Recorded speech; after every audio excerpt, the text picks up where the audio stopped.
Ooh, everything is recording. Hey class, Alex here. Let me share my screen and sort of go over what the next phase is for the class. So we are now in week 6. So that means you're going to start getting ready for your informative speeches. So let me share my screen and go over the stuff. So in general, um, what makes your informative speeches a little bit more distinct from your personal speeches from a month ago is that there are a few things.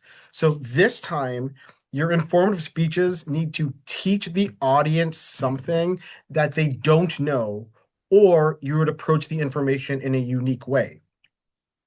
Your presentation also needs to be about 6 minutes long. So these presentations are going to be a little bit longer than your previous presentations. So you also want to make sure that your presentation is going to be about 6 minutes long. You also need to orally cite research, at least 3 pieces of research, because you would presumably put one piece of research in each main point that you have. And you would use any kind of presentation throughout the speech. In order to help you out with that, you can, as always, use one of my templates. So I do have a template available. And if you want an example of what the outline would look like, one of the things I came up with is about talking about enshittification. So your outline would look something like this. And let me zoom in a bit. So again, a lot of you already did this a month ago because a lot of you, for your personal speeches, had a prepared statement. So just like your last presentation, you need to have a clearly organized presentation with an introduction that has all the items of an introduction. But then when you get into your main points, one of the things that you need to talk about is you need to cite evidence. So in this particular case, um, enshittification is pretty much how technologies that are initially good get worse over time because they make it really good at first to get you into it, and then they keep making things a little bit worse and worse, just enough for you to like not like it, but to keep up with it. So in this particular case, since I'm talking about enshittification and how it works, according to a 2025 presentation by Cory Doctorow at the Chaos Communication Congress, platforms initially use venture capitalized subsidized high quality service at a loss. So in this case, let me show you an example of that. If any of you see this, this is an old representation of what Google used to look like. So when you used to Google stuff, like when you looked up like Opera or something like that, it would give you exactly what you're looking for, as close as what it could do. No sponsored content, no ads, no commercials, no anything. Because when Google first started out, venture capitalists would pay for it. So everything was just, hey, we need this much money so that we want to make a really great service or product to the customers, to the consumers.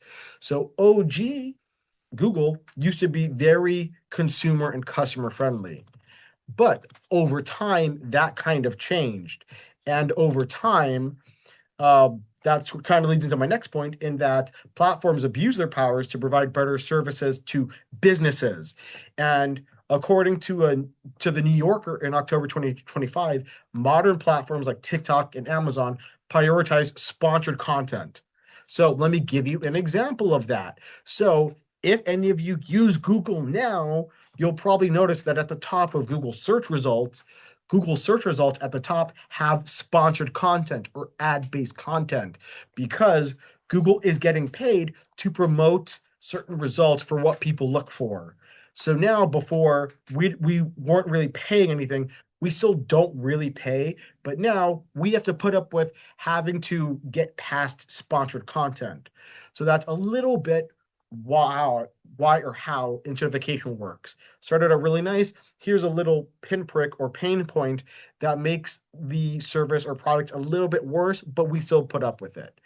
And then lastly, one aspect is that it tends to hollow out content entirely. So enshittification is just this platform is entirely unusable. And again, talking with Cory Doctorow, specifically from a Vox article, talks about the final squeeze happens when platforms increase fees and reduce quality. If any of you remember, Amazon Prime used to not have commercials. If any of you have Amazon Prime and you now have Amazon Prime because you watch Amazon Prime Video and everything, now you have to put it with commercials. And if you don't want to put it with commercials, you have to pay extra money now for that type of stuff. Or even for this, for Google. Now, whenever you Google something, there's also now an AI overview result that sort of takes what the top results are and kind of synthesizes an answer. Again, and one of the issues with this is that the AI overview results can be wrong, because if the information that the AI comes from is wrong, then its result is wrong and what it talks about is wrong. So Google, as a search platform, has become increasingly worse as a result of this enshittification process. So as a general note, that's kind of what you're going to be doing in your presentations for your informative speeches. Tell people something they don't know. It has to be about 6 minutes. Orally cite research that justifies and backs up what you say, and then use presentations throughout your presentation. Let me stop sharing right now to just go over a couple things. So I will also say this, that for your presentations, you need to be more in presentation mode. So you should be looking either at the camera or your audience more often. Even if you read, even if you use manuscript style of delivery, the content of how you behave and how you sound still needs to sound and act like you are emotionally invested in what you talk about.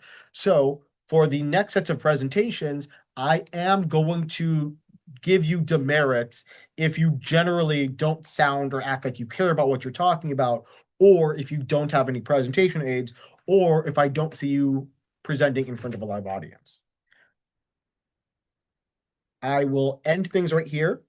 To recap, this announcement or this video was me explaining what you can expect for your upcoming informative speeches. I showed all of you an example of what the outline would look like, even if you don't turn in the outline, but you could still read from an outline if you want. But you also have to have an informative speech that's 6 minutes long, teaches people something, it's in front of people, you cite research, and you have presentation aids, which I also demonstrated for all of you.